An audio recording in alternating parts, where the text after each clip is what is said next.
Ciao e benvenuti. Hi, and welcome to Richard Harris's Herbal Tutorials, the tutorials that inform and educate about the practical and common sense usage of herbs and natural substances. Here on this channel, I discuss the proper way to use herbs. You also learn dosage, how to identify and use plants, when to use them, when not to use them. Also, there is no exaggeration, no hype, no outlandish claims are being made. I just provide honest, relevant, interesting information. If therefore you're interested in fairy tales, if you like the idea of someone nonchalantly waving a few leaves of a plant and extolling its miraculous healing powers, if you like your ears tickled, then you're looking at the wrong podcast. If, however, knowledge is important to you and not fluff, then feel free to log in and watch this channel. I'm Richard Harris. I've studied traditional Chinese medicine in China, England, and the United States. I also have diplomas in Ayurvedic and Hirudotherapy, together with decades of practical and clinical experience. In this episode, I'll be discussing another interesting but controversial natural substance, the earthworm. Controversial in the sense that this drug is not used much in the Caribbean. This video is so much longer than the previous ones. It is more detailed because some explanation is necessary for you to grasp the concept behind the usage of earthworms and other similar type drugs. The earthworm is not controversial in itself or in its usefulness because everything I will be discussing in relation to this agent can be verified scientifically. The concepts, methodology, and application of what will be discussed may be alien to Western ears, but the medical usefulness of this drug is well documented. So with that in mind, let's look at the usefulness of the information. Let's be non-judgmental, but open-minded, as we let common sense and the science speak for themselves. We should always check the inspired expression. Remember, the less we know, the more we are open to manipulation, and the wise will always live on the earnings of the fool. So buckle up, put on your thinking cap, fasten your seatbelt, follow me, and be prepared to learn as we journey on through another herbal and natural substance extravaganza. Meanwhile, while we're cruising, if you're enjoying this video, if you're learning useful information, and if you're new to this channel, why not take the time to subscribe, like, and share? Your input is very much appreciated. Place your comments and questions in the comment section, and they will be responded to quickly. Let's now begin. Everyone knows the earthworm. It is a gardener's best friend, and it is found all over the world, so it needs no introduction. It's even part of the cuisine in many countries. However, while it's internationally known, its uses as a medical device is practically non-existent in the Caribbean and the rest of the Western world. In these areas, the earthworm is only thought of as being useful as bait for catching fish.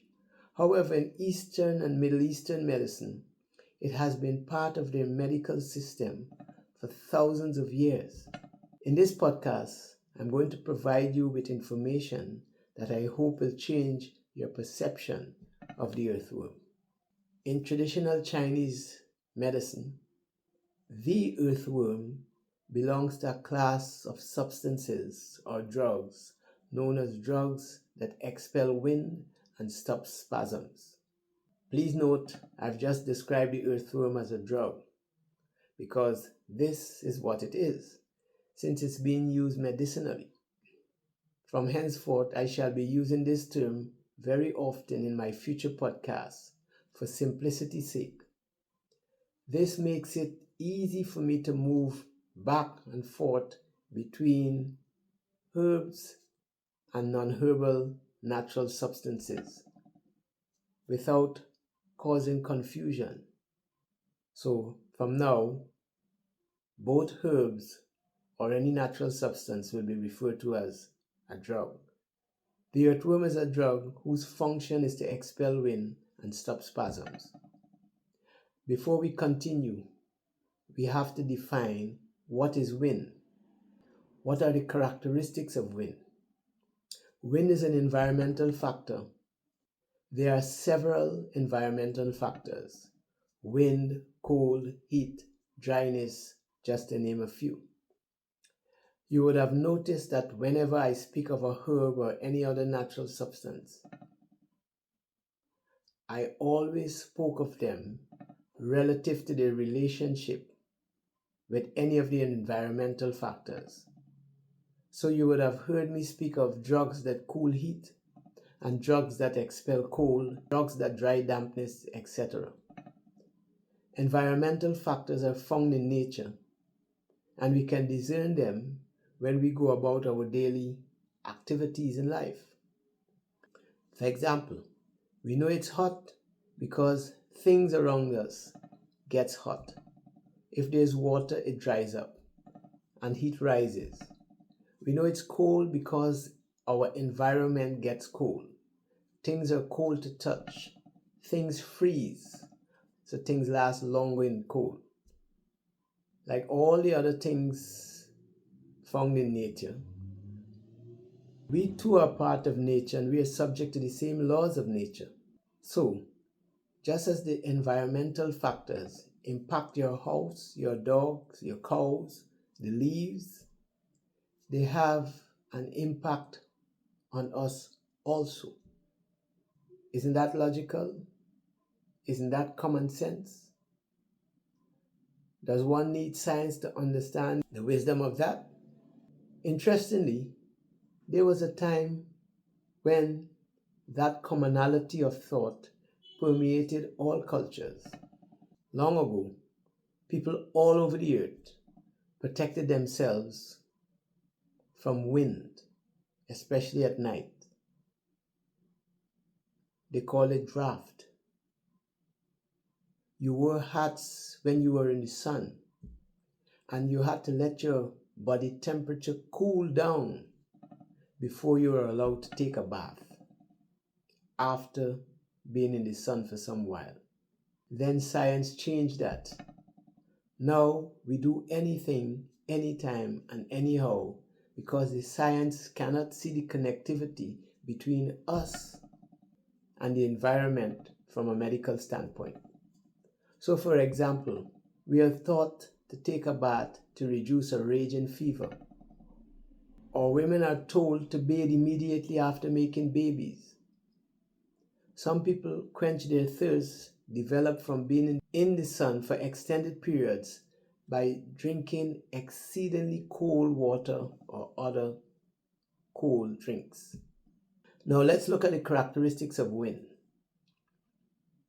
In the environment, wind is light and it rises. It comes suddenly and it stops suddenly. Another characteristic of the wind is it causes things to move at times violently. Example, hurricanes or storm. We know there is wind because we see the leaves of the tree blowing, clothing and pieces of paper moving back and forth, at times slowly and at times violently, depending on the range of the wind. When wind affects the body, it's called pathogenic wind, and it demonstrates the same characteristics as it does in nature. Thus, because it rises and it is light, it affects mostly the upper part of the body. Example, facial paralysis, headaches, dizziness, loss of speech.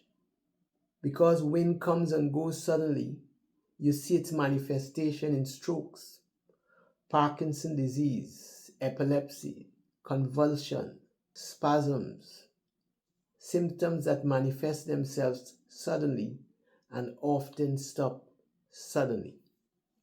Another symptom of wind is itching, that is migratory, moving pains and numbness, eczema with itching.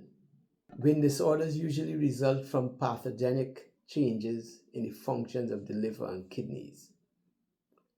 These wind patterns are always seen when there's blood deficiency patterns, in which case blood tonics are used together with drugs that expel wind and stop spasms, such as the topic of this conversation, the earthworm, scorpion, centipede, and drugs of a similar nature. To understand blood deficiency pattern that I just mentioned, check out my videos on drugs that nourish blood. Please notice, within these ancient systems of healing, there are concepts and structures used in diagnosing disorders and also for directing the selection of the relevant drugs to be used for healing. Medical knowledge is important, whether it is Western or Eastern, but the practitioner needs to have guiding principles and clinical experience. No one size fits all. So let's now talk about the drug. The parts used, the whole worm is gutted and used. The energy and taste is cold and it's salty. Organs and meridians affected are the lungs, liver, kidneys, and spleen. Its chemical constituents are lumbofibrin, lumbritin, tereslumbrolysine, fibrinolysin, xanthine, copper, zinc, and proteins. Functions: 1. To expel wind and to stop spasms. 2. To invigorate blood and to relax the channels and collaterals. 3. To reduce blood pressure. And 4. To cool the lungs and to stop wheezing. Uses: high fever, especially when accompanied by convulsion, another sign of wind. Use alone or with scorpion and cow's gallstones. The swollen joints and pains, use with gully root and mini root. For scanty and painful urination or bladder stones, use with corn silk. For lower back pains and sciatic pains due to injuries, use with paragrass. For hypertension, use with money bush. Additional uses include leg ulcers, jaundice, eczema, asthma, anemia, runny ear, alopecia, and it is also good for red and angry looking acne. There are many more uses of this wonderful drug. Externally, earthworm may be used alone or with plantain leaf and applied to abscesses or to draw out thorns. Dosage: 6 to 12 grams dry, 12 to 25 grams fresh. That's all for now. We have reached that juncture where, as usual, we have to part temporarily. I sincerely hope this video has been educational and your time watching it was well spent. I'm happy I could share with you what I've learned. Ciao, ciao. This is not farewell, just goodbye. Like always, I shall be back, Jehovah's willing, with more thought-provoking and enlightening videos. As promised, I've included a short list of the scientific names and some of the common names of the herbs mentioned in this podcast, so you all may be able to identify and research them. See you very soon.